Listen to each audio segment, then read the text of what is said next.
आणि मी सांगतो 2 दिवस शिवसेना प्रमुखांचा बॉडीचा छळ उद्धवजींनी केला हे पुन्हा मी आता जबाबदारीने बोलतोय. होऊन जाऊ दे एकदा उद्धवजींची आणि माझी नाकोट होऊन जाऊ दे. दूध का दूध पाणी का पाणी होऊन जाऊ दे. उद्धव ठाकरेंनी यावर माझ्यासमोर हिंमत असेल तर ते नाही सांगावं. असं घडलं नाही ते उद्धवजींनी सांगावं. मग मी त्यांना उत्तर देईन. उद्धवजींची सवय आहे इतरांच्या खांद्यावरती बंदूक ठेवून साप फोडायचा आपण. आता ती घाडगे म्हणून त्यावर्षी माझ्याकडे आली होती उपनेता शिवसेनेची. तिने मला सांगितलं रामदास भाई मला उद्धवजींनी इतका टॉर्चर केला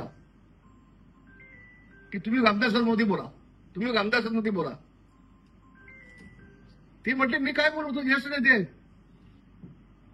म्हणे मी तुमच्यावरती बोललो नाही म्हणून त्यांनी शेवटी माझं ते पद काढून घेतलं उद्धवजींनी. उद्धवजी दिसतात तसं नाहीये. उद्धवजी कपटी आहे.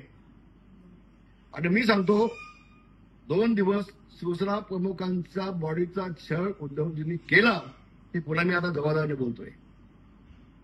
खूप जबाबदारीने बोलतोय. होऊन जाऊ दे एकदा उद्धवजींची आणि माझी नाकोट होऊन जाऊ दे. दूध का दूध पाणी का पाणी होऊन जाऊ दे. आणि तुम्हाला आज सांगतो मी सगळ्या तुमच्या माध्यमातून महाराष्ट्र जनतेला सांगतोय मी कधी खोटं बोललो नाही. कधीच खोटं बोललो. मी उद्धवजीला ज्या वेळेला विचारलं मातोश्रीमध्ये की उद्धवजी शिवसेना प्रमुखांच्या पायाचे ठसे घेऊन ठेवा आमची ते व्यवहार आहे मी बोललो होतो तेव्हा उद्धवजी मला म्हटले रामदासभाई त्यांचे हाताचे ठसे घेऊन ठेवले तुम्ही. त्यांच्या हाताचे ठसे मी घेऊन ठेवले ते आमच्या दोघांमधलं आहे डायरेक्ट उद्धवजीने मी. मग उद्धवजी मी माझा तुम्हाला सवाल आहे त्या हातांच्या ठशांचा उपयोग तुम्ही कशासाठी केला त्या मला सांगा. महाराष्ट्र जनतेला कळू देते समजू दे ते वास्तव आहे. हे काय ते खरे बिरे नुसते संदीप चिल्लू पिल्लू यांची ऐपत आहे का कुवत आहे का अवकात आहे का माझ्यावरती बोलायची. हिंमत असेल उद्धवजीने डावी बोलावं मी त्यांना उत्तर देईन. होऊन जाते नाकोटच दोघांची माहीत आहे ते घरात. अरे 2 दिवस तर कोणाला वरती पाठवत पण नव्हते. 2 दिवस मातोश्रीमध्ये वरती कोणालाही पाठवत नव्हते कोणाला एंट्री नव्हती. आणि तुम्हाला पुढची गोष्ट सांगतो की शिवसेना प्रमुखांच्या माणूस जेवढा आजार जातो तेवढा डॉक्टर डिक्लेअर होतात पण डेथ झाली. या ठिकाणी मला डिक्लेअर करायला लावलं. मला मी गेलो लोकांसमोर मी गेलो.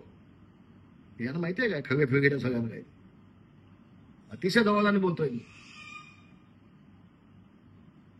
आणि मी मगत माणूस आहे हो. मी असा गांडू नाही आहे घाबरणार नाही मी.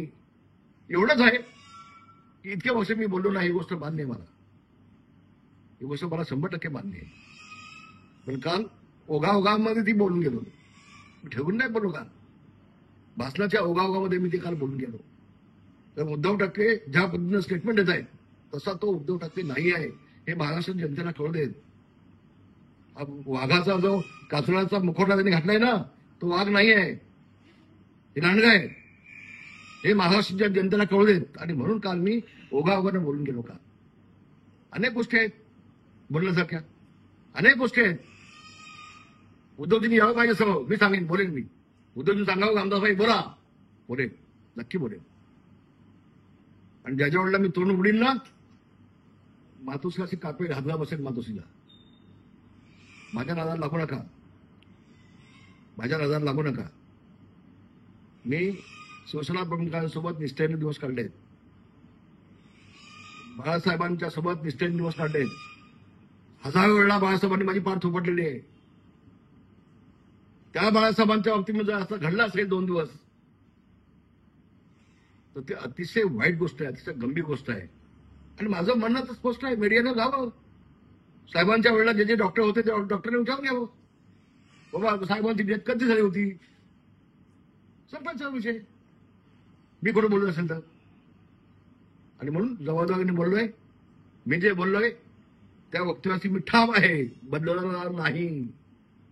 मला प्रसिद्धी नको बाळासाहेबांच्या बाबतीत नकोच नको.